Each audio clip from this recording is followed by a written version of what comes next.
What's going on, people? It's your boy Topps back again, and we're back with a special show today, making his debut on T-Chanzo Sports.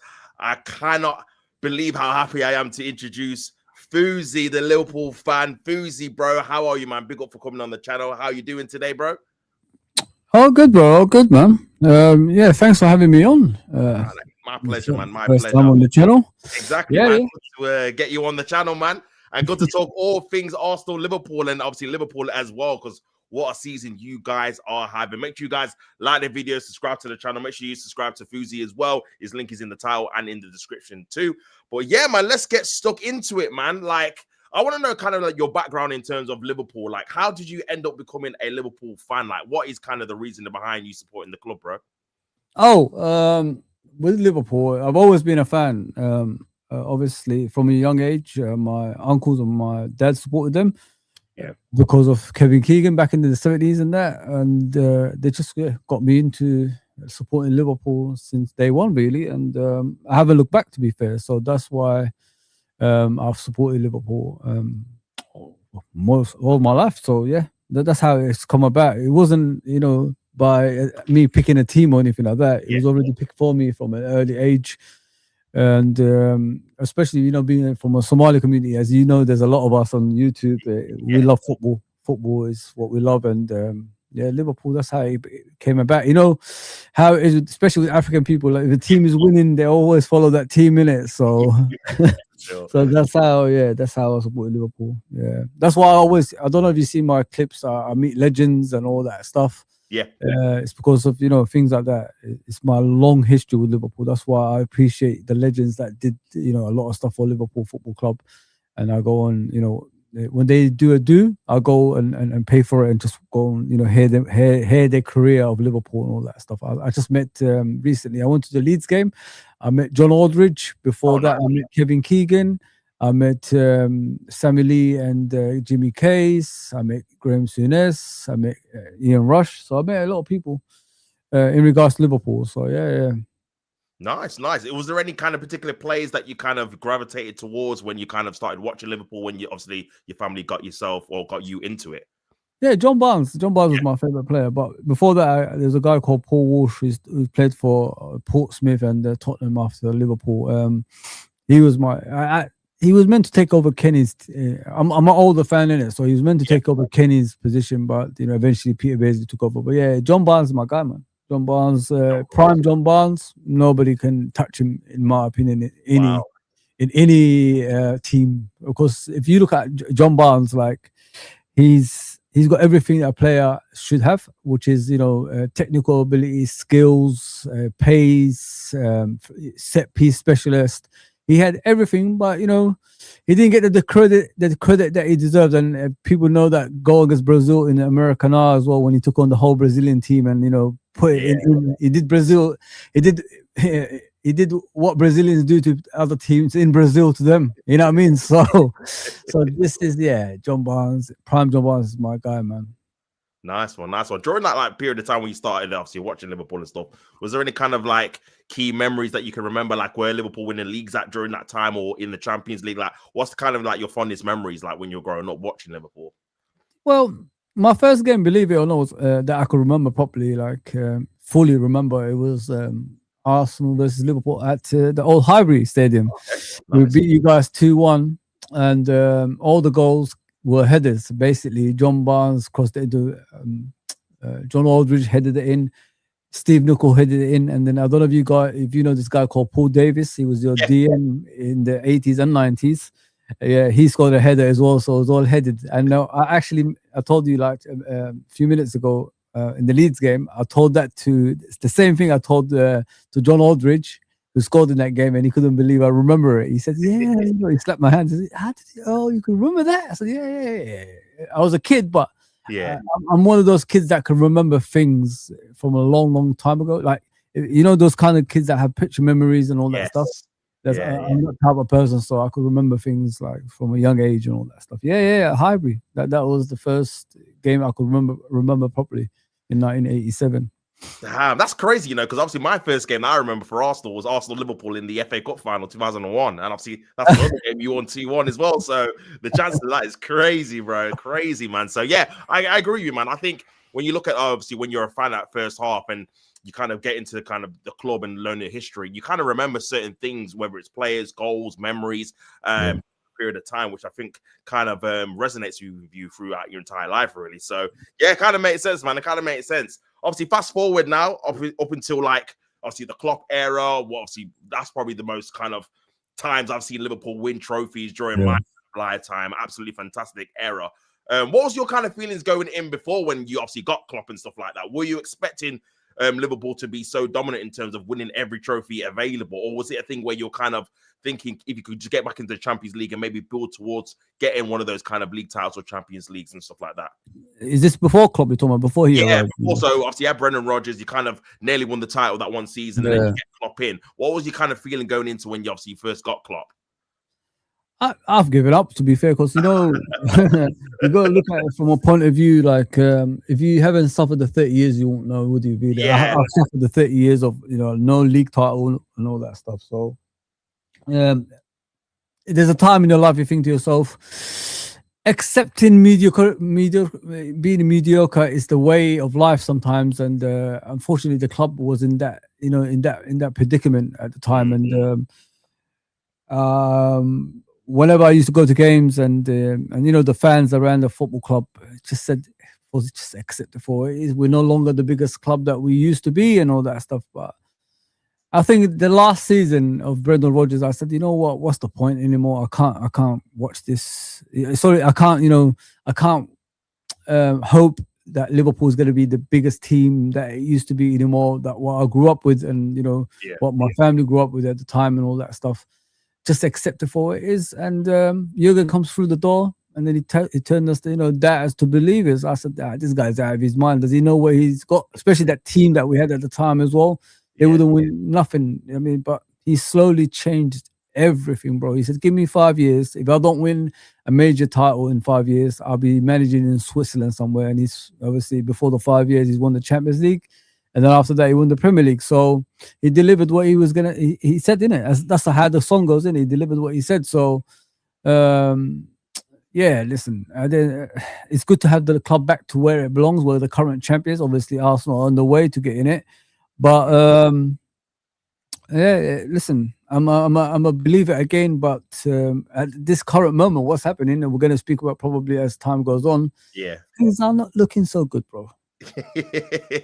Yeah, it's true, man. But yeah, when obviously, in terms of my perspective, when Klopp came in, I knew he obviously was a very good manager, especially getting Borussia Dortmund to a Champions League final, winning the Bundesliga when Bayern Munich kind of dominated that kind of era as well. So, but even with me, man, I thought, and I looked at your team, I think that during that time you had the likes of Benteke still, Ricky Lambert, Joe Allen, these kind of players in your team, and you're thinking it's going to take you a long time to kind of transform that kind of team to a team that people took seriously in terms of winning like major honors and stuff. But fair play to it, man. He did it, and especially going up against like someone like a Pep Guardiola as well during that period of time. How did you feel going into those kind of seasons, man? Obviously, I've dealt with similar kind of things after this, so I kind of know how it feels going up against Pep and having to get X amount of points to kind of win the league. But during that period of time, what was your kind of feelings when you're going like head to head with Pep during season in, season out? Did you ever think it was a thing where you had a good enough team to win the league, but just because Pep's it was just such like a freak team and a freak manager, it was just kind of a thing where you couldn't really achieve as much as you probably should have done? I think we overachieved at times, mate, because like when you look at Pep Guardiola, he has all the investments and whatever. The guy bought 2 fullbacks for 100 million. You know what I mean? Yeah.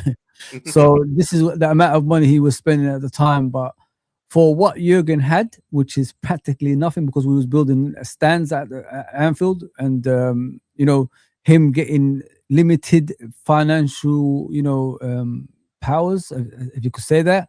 Yeah, it was always going to be difficult, to challenge a team that can spend whatever they want, as Klopp said at the time.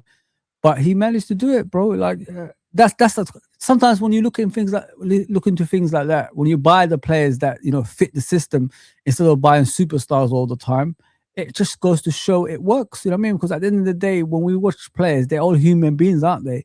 You just have to buy the players that fit your system and are hungry at the same time. And that's what Jurgen brought. He brought hungry players in like Mane, Salahs, who had something to prove, you know what I mean? And everything to gain at the same time as well. Hendersons of this world, Fabinho's of this world, and Ronaldo's of this world. And then you go look at Van Dijk. Not many people wanted to take a punt at, and Liverpool did. And he came to Liverpool. Look at the difference. Alisson at Roma. And then you got Robertson, 8 million from Hull, got relegated. And then you got Trent coming through the youth system when Klein was there at the time as well, and Matip for a free transfer.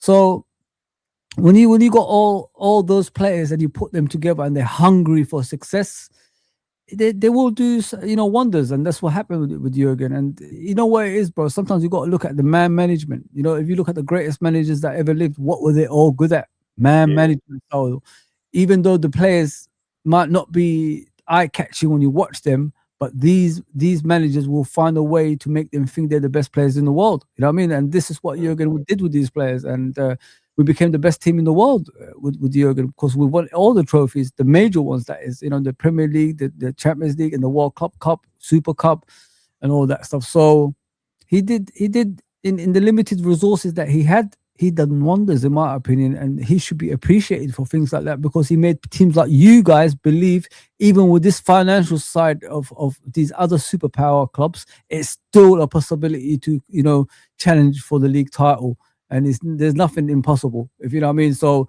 majority of the time, as I remember, before he came, everybody gave up to Man City and Chelsea's and all these guys, because they had all the money in the world to spend with whatever they wanted. So I think he opened up a lot of eyes, to be fair, with Jurgen, the way he just transformed Liverpool into the one of the biggest clubs in the world, to be fair.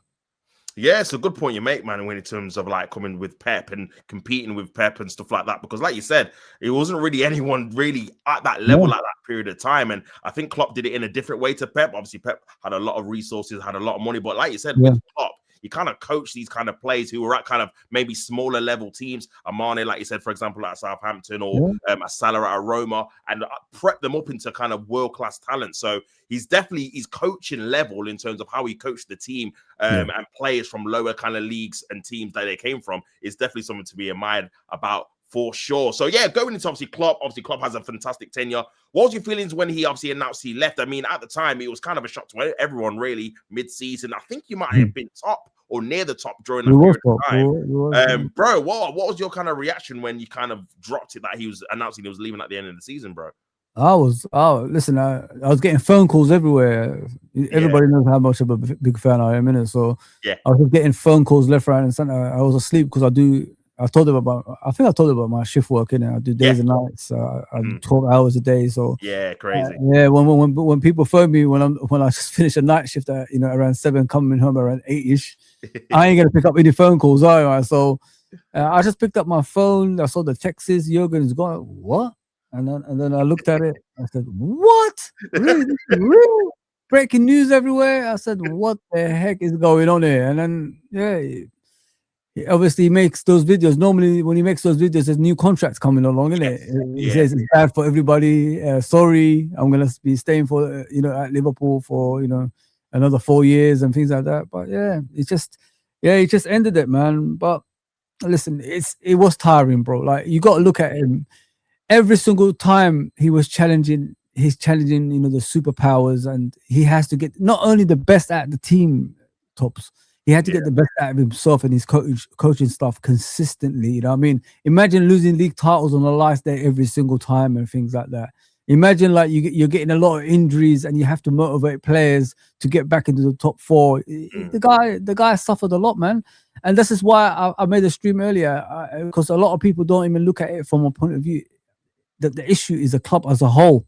It's no longer like you keep blaming managers. You know what I mean? If you're interested in winning, you got to fight. You know what I mean? And not only fight from the manager's sense of things, the club as a whole as well. The ownership, all the way to the fans, all the way to the players on the pitch. So he was going through shit, man. He was going through shit, a lot of stuff, and it affected him. I could see it in his face. Like, sometimes I saw him after the match reactions. He looked tired, bro. Imagine this, like, season in and season out, and you got no rest in between, and then you got coaching staff that don't really, he had a guy called Buvic. I think you guys were linked with him when he left Liverpool. Yeah.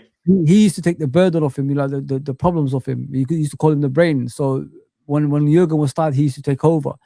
Pep Linders is different. Pep Linders is an energetic guy who's at it for himself. So it was never the same anymore when Buvic left, in my opinion. So this is why that you know, that retirement came early, 2 years early, I think it was, to his contract. Yeah. And yeah, it's just too much, you know, of the same. It was sad. It was really sad because, you know, like when you're like sending messages out like that during the season when you're top of the league and you're about to win the league title, because the second season when he left, obviously with Arne Slot, we won the league, innit? So we were on course of winning the league that season. Messages like that coming out, it ain't helping anybody. But you know, the club just going the other direction because the players are gonna start thinking, what am I going to do when Jurgen leaves, man? Yeah. I mean, am I going to be here? Am I going to be gone? The reason I've arrived at Liverpool mainly is because of Jurgen's, you know, managerial style and the way he makes players. He turns, you know, players into average players into world-class players. Because if you look at Jurgen's players down the years, they always made the Ballon d'Or list. If you know what I mean. So he has turned them into world-class players. So yeah. When you have all that around your football club, you know, it could only go one way, and unfortunately, it went down the other way. We was top of the league for so long, and then just dropped off at the end because all the belief was gone. Everything was sucked out of us. Salah was even arguing with him on the sideline against West Ham away, as I remember. So that's how bad it got. Yeah. Crazy, man. What was why do you think they kind of announced it mid-season? Like, and do you think in hindsight it was the correct decision? No, it was wrong. It was wrong. 100% it was wrong. Because if you're winning and things are going right, just keep your mouth shut. I'd rather he just kept his mouth shut till the end of the season if he was going to leave, you know what I mean? And then we could decide from there if we're going to party or not. Imagine like we won the league and he decided to leave at the same time and we could have the parade with that on top of that as well. Yeah. That would have been the best sending off ever. But they chose to do this. But this is Liverpool Football Club, bro. This is what we do. We never, I don't know if you noticed, since the 80s, I don't think we make a lot of right decisions, mate, and it's just a continuation. You can see it by this season as well. You're the current champions, and you're crying to get into the top 4. You know what I mean? Yeah. So yeah, the decisions we make at this football club, bro, it's just beyond belief at times. We just don't learn from past mistakes, mate. That's why we haven't got that sustainability in regards to having that winning momentum continuously. If you know what I mean, bro. Yeah, I get what you mean. Like, in probably terms of what you mean in like winning Premier Leagues time after time after time, a bit like City, Man United back in their kind of pomp. But yeah, I agree with what you're saying, bro. To be honest with you, I feel like it kind of added a little bit of unwanted pressure to Liverpool players, maybe even the fans, in terms of we've got to make sure we win something big for Jurgen's last kind of season. Now he's kind of announced that he's going to be leaving, and then I think towards the end, like you said, I think even during like April time, you're still kind of talking. It was that draw, I think, against Man United, that 2-2 draw, and then it kind of started to kind of all kind of fall apart after that, bro. So yeah, man, kind of a tough one to kind of take. But obviously he leaves, and then you're linked with obviously Arne Slot. I think you were linked before with Ruben Amorim, but then you pivoted towards Arne Slot. What was your feelings towards Arne Slot when he was kind of being linked with the job? Had you heard a lot about him? Like, what was your kind of thoughts on obviously Liverpool potentially getting him as your new manager from Klopp as well, bro? Listen, if it was 25 years ago, 30 years ago, I would have known who Arne Slot was. You know what I mean? But in the modern day, I don't watch football outside Liverpool anymore because I don't think football is the same as it used to be. It's not exciting. You know, remember when you used to watch football back in the day, Topps? Yes. When you see like Baggios and you know all these other players, Rivaldo and Ronaldo's, and how exciting football was. I don't see it like that anymore. So I don't really waste my time watching outside, obviously Liverpool. But he wasn't my first choice. Even if you gave me top 10, I wouldn't even choose him because I don't know who he was. You know what I mean? I don't know if you guys knew who he was. I didn't know who he was, to be honest. Yeah, so we've been lied to be fair. Like, that's something. This is why, like, today I made a stream. I haven't made streams for a few days, innit? Because I'm hurting, bro. I'm hurting. Yeah. You know what I mean? It's tiring watching it. What I said was, like, they told us with Arne Slot, he's coming into Liverpool to be similar to Klopp. I don't know if you heard that when he first came. I think I did.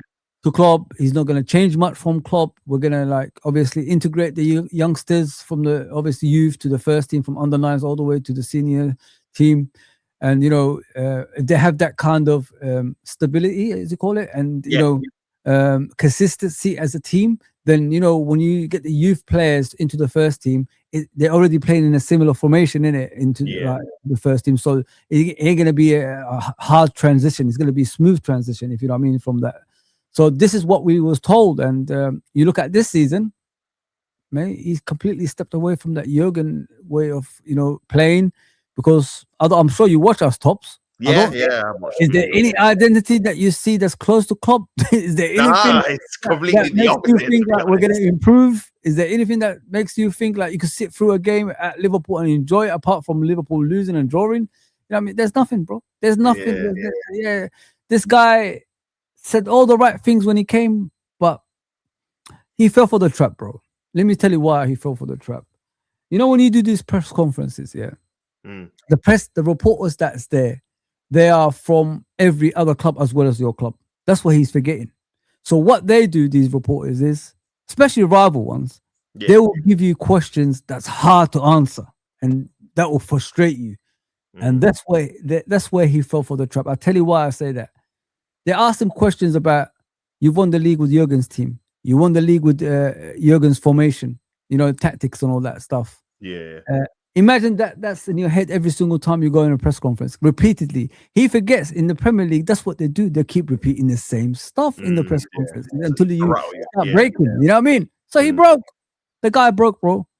And then all of a sudden, he started, answering some weird questions. If I say something, you guys are going to call me negative. If I talk about long balls, you guys are going to... Remember when he was saying that? The long balls, set pieces. I remember that period. Yeah, all this nonsense. And I said, that's the moment I realized the guy's broke, man. They got to him. You know what I mean? This is where Liverpool Football Club as a whole should have told him. The people that's in charge of the press, don't fall for the traps. They will keep repeating the same questions every single time you have to answer. And unfortunately, he fell for the trap. And now look at him. He looks like a shadow of that guy of last season that was confident throughout the season. You know what I mean? And he broke, bro. He's broke, but I just want him out now, to be fair, mate. Wow, I don't really? I don't think there's no way back from this, Tops. There's no way back.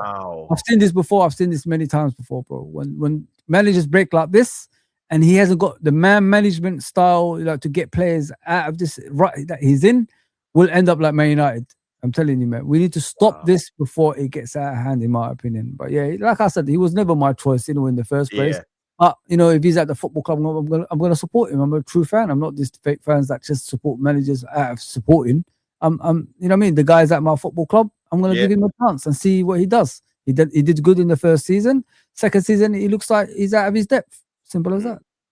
Yeah, crazy, man. Exclusive there by Fozi, man. He wants to slot out. I mean, it's crazy. It feels like the seasons that he's having should be like the reverse. So I was expecting him to kind of have this kind of season last season, because he's just come to the league. He obviously he's got to learn the new players that he's got, etc. So I thought he might struggle, maybe get to the top 4, etc. And then maybe after that, kick on to try and challenge for the league. He kind of ended up winning the league in his first season. Credit to him. Mo Salah had a fantastic season, getting 29 goals, was it 18, 19 assists in the league. And then obviously won the league. Obviously Arsenal had a bit of injury problems. Obviously City lost Rodri, but Liverpool did their job.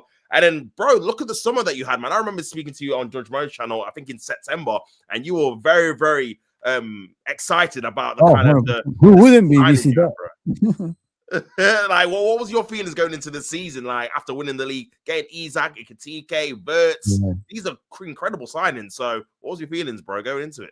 I said that I didn't lie. I was true to myself. I did say we're head and shoulders above everybody else with the signings that we made. But it went quickly. It went south, doesn't it? Really? Come on, when you're signing Verts, one of the best prospects in Europe, when you're signing Isak, one of the best strikers in Europe. When you're signing Kirkes, I think the best left back last season, he was voted. Definitely. And then Frimpong, one of the best right wing backs in the world at the time as well. As you see recently, the way he's just come back from injury, just doing some madness. And then Leone, one of the best prospects in Italy as well. You know what I mean? When you're signing all these players, and Ekatike, of course, who's been phenomenal this season, you expect to not only Champions League football, bro, not only Premier League football, to Champions League football next, isn't it? To jump up to try to win that as well. Yeah. But I think he did the wrong thing from day one. I remember I was in Judge Mo's channel, and I said that to Judge Mo, and probably you was there. I Yeah, said I think I was there. Yeah, a few times to him. I told him, I just hope he doesn't throw these new players into the team straight away. Slowly integrate them, and then see where they go from there. Because if you throw new players into the team, sometimes it could go the other way, and unfortunately, that's the way it went. But Judge Mo and all these guys was telling me, but you can't spend 125 million on a striker. You can't spend 16 million on a midfielder and expect them, to be on the bench. No, listen, it's football about money, or are we here to win trophies? The players don't know how to play our formation. The players have never played with these players before, so it's gonna take them time. If you just throw them out there, that's like a new team. So they're gonna have to. It's gonna take them 13, 14, 15, like 20 games possibly to even get remotely close to passing the ball to each other or something like that. Tops, you know what I'm saying? Yeah, but if you did it slowly, like what Jurgen used to do, he used to give players a chance, see if they could perform. They didn't perform. Then he takes them out. Then he tries it again. Didn't perform. Then he takes them out for a few weeks. Then it becomes more weeks until the player gets frustrated and says, "You know what? I got to start performing on a regular basis for me to stay in the team." Yeah. And then the Fabinhos and Robertsons before started performing in the first team, became the best players in their position. That's what you do, bro. You slow. If things are not working out, especially in the beginning of the season when we was winning goals by the odd goal in the last minute, we're 2-0 up and the team pegs back 2-2, and then we beat them 3-2 in the last minute, then you gotta like think to yourself, things are not working right here. And he didn't process in his brain like things are not going right. And I said it many times, even in Judge Mo's channel when you guys were there. I said this is not sustainable. Things like this does not work out. Eventually you get caught out, and then you saw that disaster against Crystal Palace. They should have scored 5 goals in the first half. And after that, we haven't looked back since. I mean, now we're unbeaten in 7, but what is unbeaten if you're drawing games? Come on, man. Yeah. Nah, I think the players that we bought was the right players, but it's the way we introduced them into the first team was completely going the wrong direction about it. If that was Jurgen, he would have fixed that a long time ago, bro. That's what I think. But this guy's management style is just not up there, man. I mean, great managers know how to manage things, and if he's a great manager, he would have realized that by now, but he hasn't. Yeah, it's a good point you make, man. I think as well, like one things I didn't really take into consideration is kind of the players that you left, just in terms of that form a lot of your identity. Someone like Trent, who was fantastic for you guys in terms of how he used to spray the ball from deep. Someone like a Diaz, who used to press from the front, replacing the Firmino, who used to press from the front. You've not really kind of replaced those kind of profiles in terms of someone that can play out from the back as well as Trent. I don't think there is anyone really fullback-wise that could do what he does. And even like a pressing forward, kind of the forwards you've got are obviously got their own kind of unique kind of attributes, but in a different way. So I think if you're going to try and move away from that kind of style that you've had on the clock, and even on the slot last season, it was kind of similar to something completely different. I think you kind of need to have something that's really going to be successful straight away. And like you said, obviously earlier, bro, I don't really know what your style of play is. Like, can you name what your style of play? What are you trying to do when it comes to the games? How are you trying to score? Like, what's your kind of build-up pattern? Because I know obviously with Arsenal, we kind of have like a slow kind of methodical possession base. Then we try and go to the wings. Then we kind of have the overlap with Timber, or maybe Calafiori comes into like midfield. So we have a certain style, but I don't know what is your kind of style now, bro, this season? Because I honestly, I don't know what it is, to be honest. Bro, I'm a Liverpool fan, lifelong. I don't even know. I mean, like, some people like on YouTube try to kid themselves that they're experts. They know like how it. There's no formation, bro. There's nothing, mate. We don't know if we create from wide. We don't even know if we create from the middle, bro. We don't. It's so sad. Things that's gone so bad. Tops. Yeah. We don't even work the opposition goalkeepers out anymore. You know what I mean? If you look at the opposition goalkeepers, is the best time they have is when they play against Liverpool, bro. Look at Leeds United, the game I was at. How often did we actually work that goalkeeper? Look at Fulham, Leno, your ex-goalkeeper. How often did we work him apart from the goals that we scored? Yeah, that's what I'm trying to say. Bro, we just pass side to side. It's like a tennis. It's like a tennis match. I'm going one way, then the other, then one way. This is what we do. Let me give you like example how our passing. Like you build up slow until you get to the attack, but you never look back. That's the difference between you and us. What we do is I listen to Van Dijk to Kirkes to Gakpo back to Kirkes, back to Van Dijk, back to Konate, back to Frimpong, back to Konate, back to Van Dijk, back to Kirkes to Gakpo. That's how it is. That's the passing that we do, bro. There's no through ball. There's no imagination. That's the worst part of it. Great teams, great players. They have that, thinking outside the box kind of, passing, which is like eye of a needle kind of pass. You're edge of the box. Someone must be free if you got about 4 players in front of that, that defense. So you could give the ball to him, so you could run, like turn the defender and go into goal and score a goal. Someone, but we don't even do that, bro. We don't put crosses in the box either. We take about 10 to 15 set pieces, like from the corners in a game. We don't even trouble the goalkeeper once out of it. That's what I'm saying. At least you guys have something, from the set piece. We don't have anything at all, bro. It's just a mess. And I think to myself sometimes, do you actually analyze these games? Because that's what a professional person is supposed to do, Topps. You go back to the training ground and things are not working out, and you analyze the mistakes and you analyze each player. Why are they doing what they're supposed to do on the pitch? And then you try to solve it. At least keep them, imagine this, Topps, You're a coach. Yeah. If things are not working out during the season, there's a time you're going to have a breaking point as a coach, right? And think to yourself, guys, there's something not right here, man. I'm going to have to fix this. Let me go and watch the videos.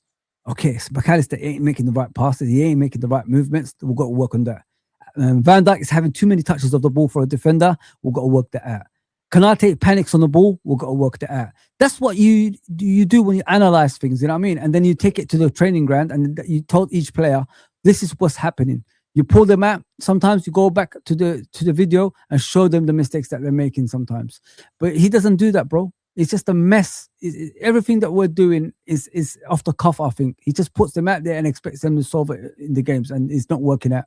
Him as a coach, I think when I look at it, it's like a 10-year-old coach in a football club, bro. Wow. You got to solve those mistakes, my guy. You know what I mean? But he doesn't do that enough, mate. He doesn't. Like I said, when you have a breaking point as a coach, you got to solve the issue. Or what you do, Topps, if they keep making the same mistakes, imagine you told those players, you know what, we finished training, but we're going to stay an hour behind because of the issues that we're having on the pitch. Do you think players will make those same mistakes every single time on the pitch when you keep keeping them, behind in training? Yeah, true. I mean, you got to do something, bro. You got to do something. He doesn't even do that, bro. He's still he just lets them do whatever they want on the pitch. Because if you learn from your mistakes, you don't make it every single time, do you? You learn from that, then you stop that. But look at every game that we play now, bro. He does the same mistakes every single time. And he does it as a coach as well. Yeah, it's a good point you make, man. I mean, that kind of reminds me of obviously something with our club in terms of obviously every Eze, has not played a Premier League game for the last 4 games, and obviously that's based off the fact that you made a mistake letting Matty Cash score on a game against Villa at Villa Park, and you can see that's kind of a thing what you're saying about Arteta kind of teaching him. This is what you don't do here. If you don't track your runners, you're not going to get any game time in the Premier League. And I think with Slot, there is kind of a way where you can question his kind of man management, and that's a good segue into kind of the whole thing. I wanted to get your thoughts on the whole Salah versus Slot kind of whole deal. Like, what's your kind of thought process on how it happened? Like, was Slot in the right? Was Salah in the right to do what he does? Like, where do you think, or what do you think is happening in terms of the breakdown in communication, bro, with the two obviously people? Oh man, Salah done me in, bro. Like, he done me in, man. I think he was on the verge of getting sacked in it, but. Oh, he stopped the whole train, has he? That outburst just kind of derailed it. Because the concentration levels went from focusing on Slot to focusing on Salah's stupidness, you know what I mean? And but that's what happens, bro. If players are doing that, as I said to you, my guy, man management, if players are doing that right, like in front of you while you're still a head coach and taking the piss like that out of you, then they don't have no respect for you. You know what I mean? So Salah said, I demand a spot in the team. I deserve it. I earned it, and all this stuff in the press conference. And what do you think the outcome was going to be? Like, I mean, it's crazy, bro. It's crazy what's going on at our football club, man. And if you have got no control out of it, it clearly shows, how much of a weaker manager that you are. If a player is saying that, obviously, what Salah did, then it shows his man management style, and the players don't have as much as respect as I thought they were. Because under Jurgen, when he was in charge, although Salah did something on the sideline when he already knew where he was leaving, if Jurgen was still in charge, I don't think Salah would do things like that, if you know what I mean. Oh So, yeah, no way, no way. he'd be gone. You know that he'd be gone anyway. But that's what happens, bro. He can't deal with egos. I mean, why would Salah do that if he? The only way Salah would do that if he's not afraid. So there you go, bro. When you got a weak manager, players do things like that, and unfortunately that's how it happens. But I completely disagree with Salah's obviously faults. Yeah. Listen, I agree to a certain extent. You know, why is he the scapegoat when other players are doing things like that? You know, as well and all that stuff. But the thing is, mate, you got to concentrate on yourself. Forget about other players. You know what I mean? You in the right wing have to defend. You have to lead by example. You have to show the youngsters, you know, what to do next. You, when you're in front of goal and you got a youngster in the middle of the goal just to tap it in, pass that ball to him. You know what I mean? And things like that. That's what leaders do. That's why I couldn't defend Salah when he had his outburst. But then again, as a senior player, should you have that outburst anyway? Shouldn't that be behind closed doors instead of being on the public eye? It just shows how weak the club is, mate. We're in a weak predicament, unfortunately, and it opened the door for the likes of you guys to be where you are now, and it's sad in my end, but happy on your end, if you know what I mean. Yeah, I mean, listen, I think on George Morrow's channel, I think I predicted Liverpool to win the league at the start of the season, and even when you were kind of winning games. Even when you're winning games last minute at the start of the season, I still thought you're probably going to get your act together, get into gear, and start playing well, as well as continue to start winning. But it's just all capitulated, man. And obviously, with how you've been playing, and obviously with Slot and stuff like that, like what is your kind of ambitions for this season now? Is it a thing where you kind of wait until Slot gets sacked, or do you think he's going to stay to the end of the season? Like, how do you think the season's going to go for you guys? Bro, I don't care about the season anymore. You know what I mean? We need to get I'm done. I don't care about top four. I really, really don't care about top four. Yeah. We should not be competing for top four. I'm sorry, mate. We should be competing higher than that. We should be winning league titles and Champions Leagues right now. You know what I mean? We should be having that aim as a football club, not top four. I don't give a damn about top four. It shouldn't make an ownership realize, making the top four is what's going to make you happy financially. I don't give a damn about financially anymore. We should be competing for titles. When is it? The thing is, Topps, when is it going to be Liverpool's time to compete on a regular basis? You know what I mean? When we're going to win, like you said, like title within title. I'm tired of top four, bro. What's the point? We don't even win Champions Leagues anyway. When was the last time we won the Champions League? 2018 season, something like that? Yeah, 19, you know what I mean? Come on, man. That's a while ago. You know what I mean? It doesn't make any difference. We need something that's consistently winning. That's where I am at. I'm tired of top four. I don't want to be that club. We're not that club. We're the biggest team in England now. You know what I mean? We've equaled Man United's 20. Yeah. We should be acting like a big club. Don't start acting like a small club, always asking for top four. I'm sorry, like I'm not in that kind of place. I don't care if we're in the Champions League. I don't care. I honestly don't. If it's not gonna, help us win it and retain it and be a Premier League winner at the same time, don't put me in that bracket, man. I'm not all about that. It's really stupid, man. How can we have standards up here and it's just fall way below that all of a sudden, and accept it? It's crazy, bro.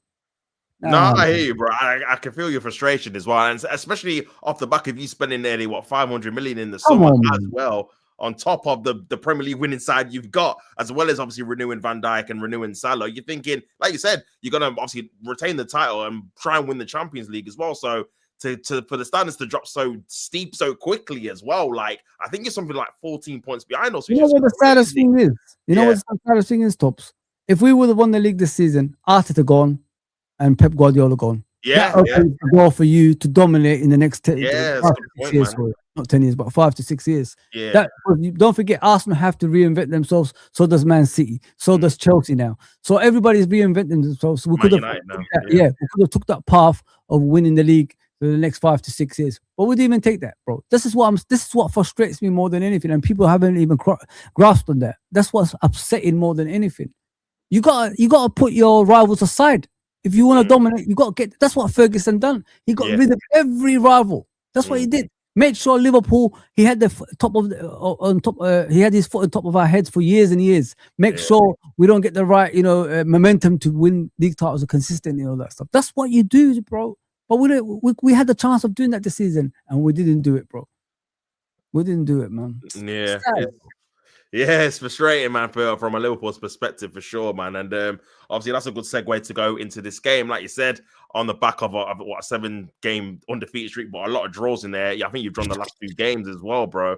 Yeah, what was your feelings going into obviously the Fulham game, man? Like seeing that last-minute goal against you, bro. Like I bet you just felt like new season or new year, same kind of stuff, bro. Like talk to me, man. What's your thoughts on that?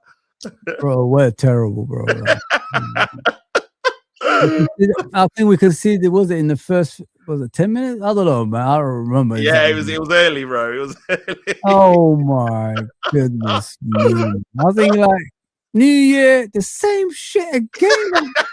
Why are we gonna end this nonsense, man? Yeah, sorry, the first 17th minute and not 17 minutes, sorry. Yeah. And not only the 17th minute, the person that scored was an ex-player. You know what I mean? And that can't even get any worse than that. Happy New Year, Liverpool fans. Harry Wilson, your youth prospect, you know what I mean? The person that, you know, that come for you, your youth system has scored the first goal against Liverpool.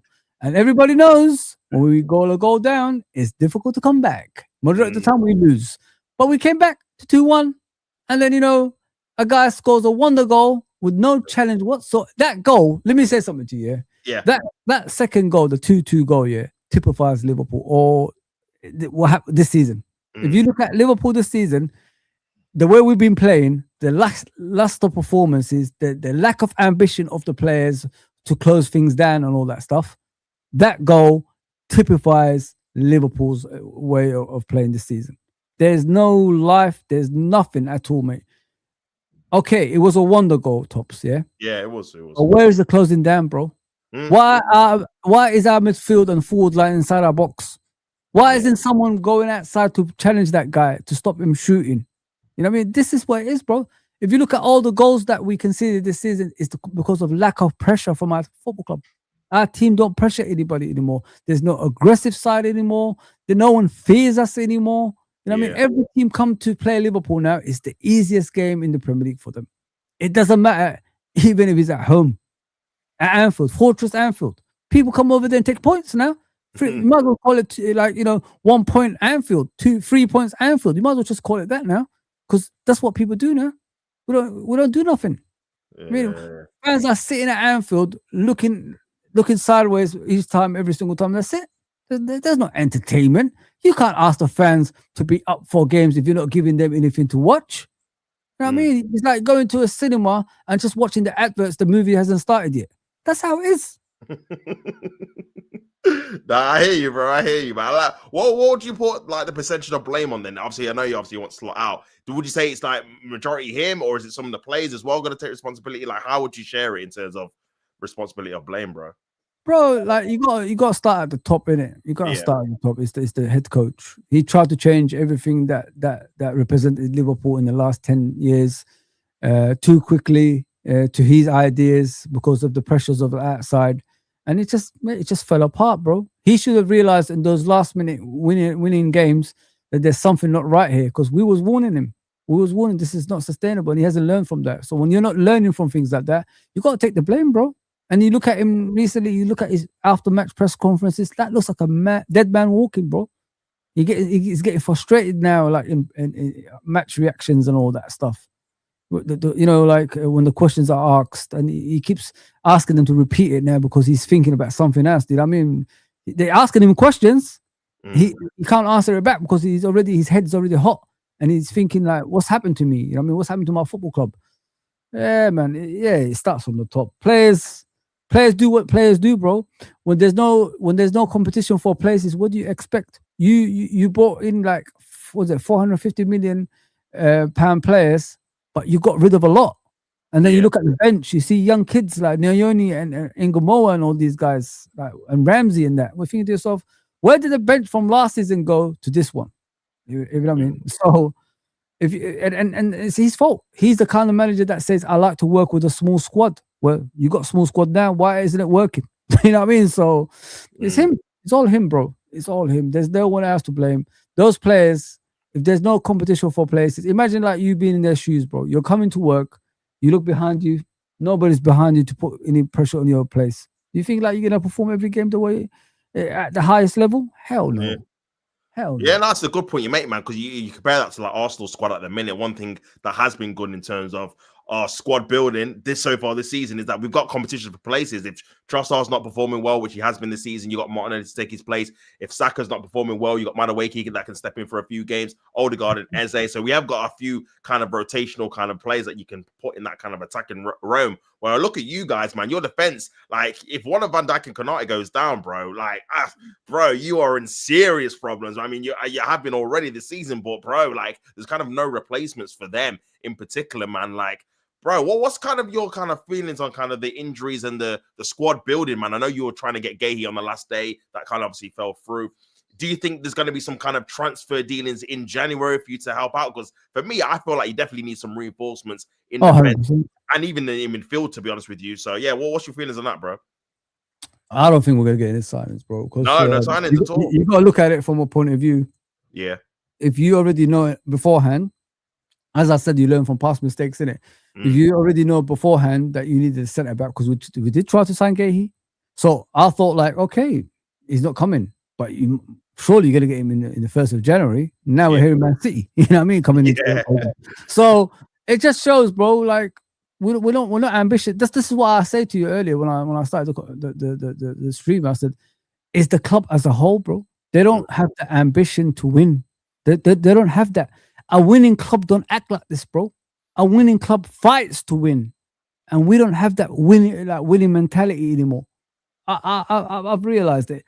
You know what I mean? Especially this season, because before I had the excuse for them because they were building stands and all that stuff because of the financial side. We're not Man City. We're not riddled with money like everybody else, like Chelsea and all that stuff that could spend £2 billion on players. We don't have that kind of shit. But we do it in a reasonable way. We do it in a fair way. You know what I mean? And I understood because they were building stands. But now there's no excuses, bro. Now you should be concentrating on what's on the pitch and winning. And it looks to me the manager is not going to stay number one, and number two, they're not going to get players for him this window, because if a manager is already under pressure of losing his job, why would you sign players for him in the first place? You could still say, why don't you sign players for the future of Liverpool, for the next manager? Maybe say things like that. But how about if that manager comes in and he doesn't want those players as well, and he doesn't play? Like we bought Chiesa in for this manager, didn't we? What do you think of Chiesa? He only started 2 games in the Premier League in his entire career at Liverpool in 2 seasons. You know what I mean? So it just goes to show, man, like if you sign players for managers, the next ones, as people are saying, what says that manager's going to play them as well? You're putting yourself in a bad predicament, man. That's what you're doing. Yeah, listen, if we don't sign players in the first week of January, second week of January, that's when you say to yourself, he's leaving. They're probably going to give him to the end of the season and then, change up things, because this is the time you should be signing for. If a manager is staying, a head coach is staying, this is the time you should be signing players for him, and they haven't done that so far. Yeah, it's a good point you make, man. Especially because, like you said, a lot of your positions, you kind of need people to cover, especially if you get injuries in key kind of areas. Gravenberch or Van Dijk or Konate, you're kind of putting in people that the manager doesn't rate at all, whether it's an Endo or whoever. So, yeah, the fact that you guys, I've not seen you guys being linked with anyone really. Gahey lightly, but like you say, Man City look like they're going to try and accelerate talks after obviously the news of Guardiola potentially missing the rest of the season. I think Ruben Diaz has come out and said he's going to be missing 6 weeks now as well. That's their best 2 centre-backs out for a period of time. So it looks like they're probably going to get Gahey. So it leaves you in a predicament where you're kind of scrambling, not knowing who you're going to sign, man. So yeah, man, it's worrying times, bro. Like obviously going on to your kind of team and your predicted lineup, like what's kind of your news in terms of like your injuries? I heard obviously Ekitike could possibly come back after missing the Fulham game. Like what would be your kind of team you'd probably play against Arsenal if everyone is available, whoever's available, bro? Whatever they put out there at the moment for me, because it ain't going to change no results, my friend. We're either going to get a draw or loss. That's what it is. I don't think we have that winning mentality anymore and creating chances at Arsenal, especially with this solidity that you have at the back with the goalkeeper, the defense. I'm impressed with Raya, to be fair. I thought because he's a slight goalkeeper, he struggled, but he's been phenomenal. I got to give him credit for that, man. I like that. Someone who's his size that has that determination as a goalkeeper. I like that, man. I really like that. And he changed my mind about him, because I was saying, why don't Arsenal go for someone like All Black, a big presence at the back that can make big saves, like 15 points a season. But looking at Raya, that's amazing. And then you got your back line back. I think they're all back to normality now. Timber. Yeah, I don't know if Calafiori is injured or anything. Yeah, I think Calafiori might miss this game, but we still got Skelly, so Lewis Skelly as well. Yeah, they've still got enough there, and Handicapé and Skelly there, and then you got Gabriel back with Saliba, and then you got in front of that defense, you got Zubimendi, Rice, and Odegaard back. Like the three there. And then on the left, you got Trossard, who's been phenomenal this season. Everybody wanted them out, as I remember. Kind of strange, how things change. I mean, and then you got Saka, obviously, on the right, and then you got Gyökeres, who's like, reminds me of a striker version of Maguire at the moment, bro. It's not back that guy.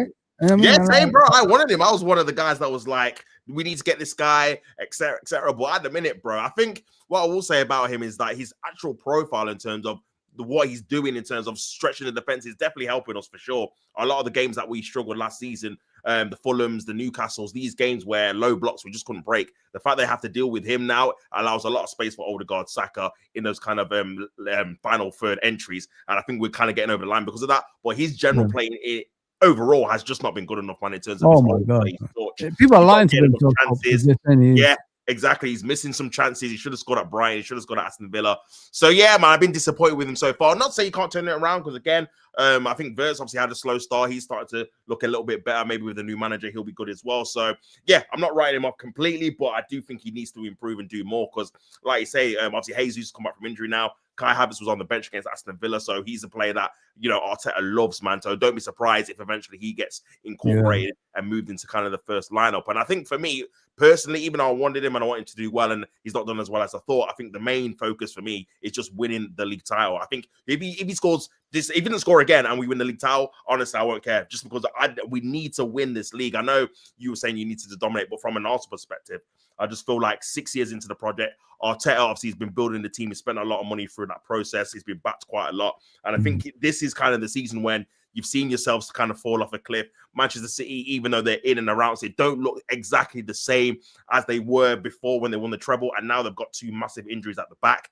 And it's just a massive opportunity with 6 points clear as well. So you're just thinking it's all lining up for Arsenal to kind of go and win that title, man, actually win and cement a kind of a legacy in terms of we've actually won something after all this kind of hard work or all these kind of trials and tribulations during this period of time. So, yeah, man, for me, bro, I think it's very important for us to kind of get this victory over the line. I think it's going to be a difficult game. I know, obviously, Liverpool fans are kind of worried about the score, but even when you're looking at kind of the game we had earlier in the season, man, and I know, obviously, things have definitely changed since then, but it was a tight game. It was kind of like a stalemate. I think kind of both. Yeah, it took me the way Arsenal came about, to be fair. This is it. Obviously, you won with the Szoboszlai amazing free kick. And I think similarly, I think a slot, he's definitely not going to go into this game gung-ho, I don't think, anyway. I think he's going to be very cautious about what Arsenal can do. And I think with Arsenal, we have been slow starters, even though we're top of the league. In terms of in the game, first halves, we've not been particularly great. Even in the Bournemouth game, the Aston Villa game at home and away, we're kind of slow in the first half. It's always the second half we kind of kick into gear these kind of 2 or 3 months. So, yeah, I think it could be a tight game, man, but I need Arsenal to win, especially with Man City having Brighton the day before. I think if they win that, they're 3 points behind us. So we need to kind of keep that 6 point gap as long as possible, really, bro. But yeah, what's kind of your predictions going into the game, bro? I see you see a draw or a defeat, so you're not very confident. But what do you think? How do you think Liverpool can actually hurt Arsenal? Like, in what respects? Who's kind of your key players, you think? I think we're gonna start with. I think we're gonna start with similar to the Fulham game. I think obviously it's gonna be.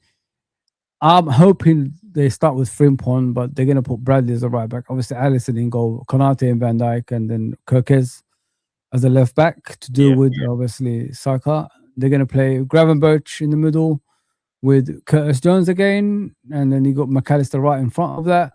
They're going to put Szoboszlai on the right, and most probably Gakpo on the left, and bring Ekitike in for this game. Ekitike is not injured. I think they said he basically overworked him. Okay. They overworked him. He's played too many games, getting a lot of cramps and all that stuff, and he's feeling his hamstring at the moment. But I think they're going to bring him back for this game. I think that's the plan for the Fulham game. They were so confident and to be in Fulham, They went in that direction, and you know what's happened after that game. But yeah, I think this is going to be the lineup. Alisson in goal. I'm hoping Frimpong, Kirkes, Konate, Van Dijk, Gravenberch, Jones, McAllister, Soboslai, Gakpo, and Ekitike. The only way we could beat you guys is just to peg you back into your own half, really. If we could do that, and when there's no pressure on a team, you know, a lot can come out of it, if you know what I mean, Topps. Yeah. There's pressure on you guys, there's no pressure on us, because what we're going to fight for? Nothing anyway. But yeah, I think like that's the only way I could think about winning this game, if there's any win coming from it.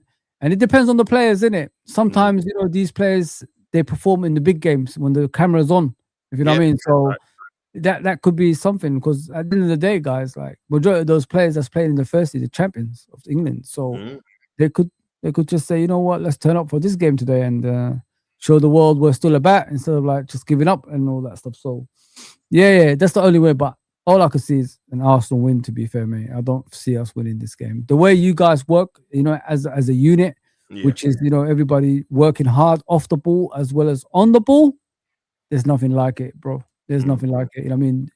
Although you think like this kind of way you guys are playing is boring, but that's how it starts, bro. You know what I mean? You gotta be boring before you get to the, you know, sexy football, as they call it. So next season you could be a different team if you win the league. You know what I mean? So which is, you know, less pressure on Arteta, which makes him, you know, think about playing better football eventually.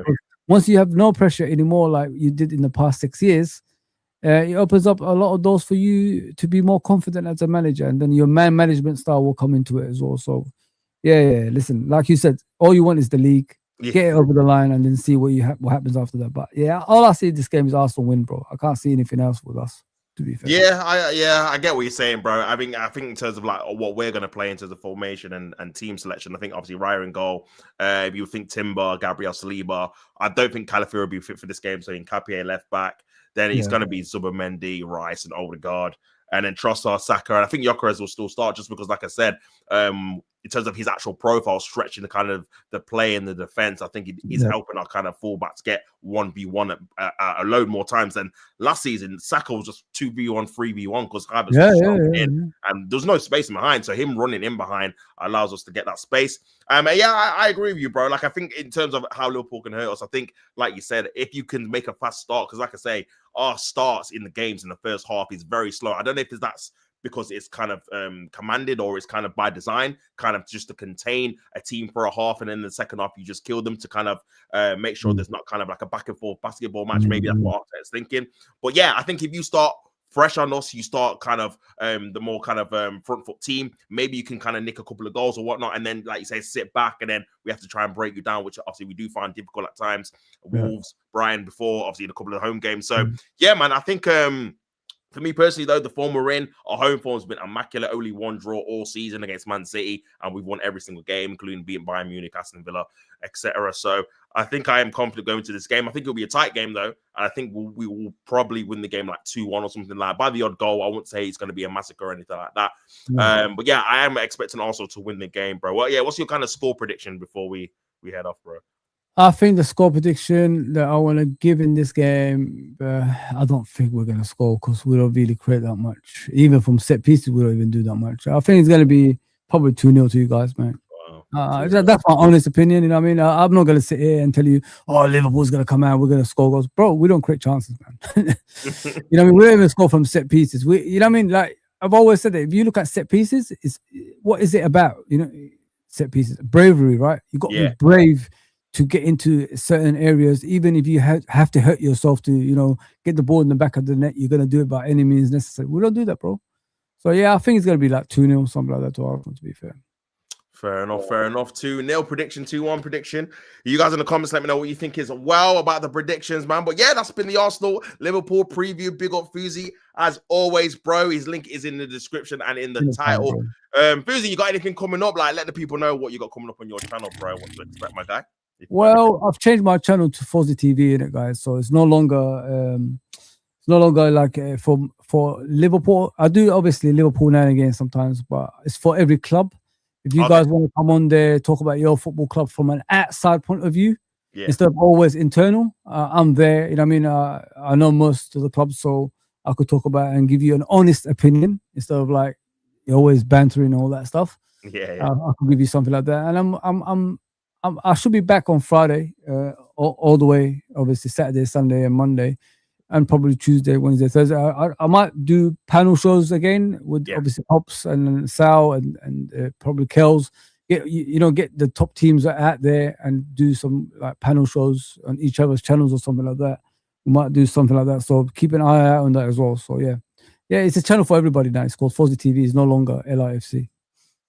Nice one, man. Yeah, so make sure you guys go and subscribe to Fozi TV. Big up Fozi as always as well for being on the channel, making his debut. Definitely have to get you on again, my bro. But yeah, man, that's been the preview, man. Make sure you guys like the video, subscribe to Fozi TV, subscribe to me as well, and all that good stuff. And until next time, people, don't hate to play at the game.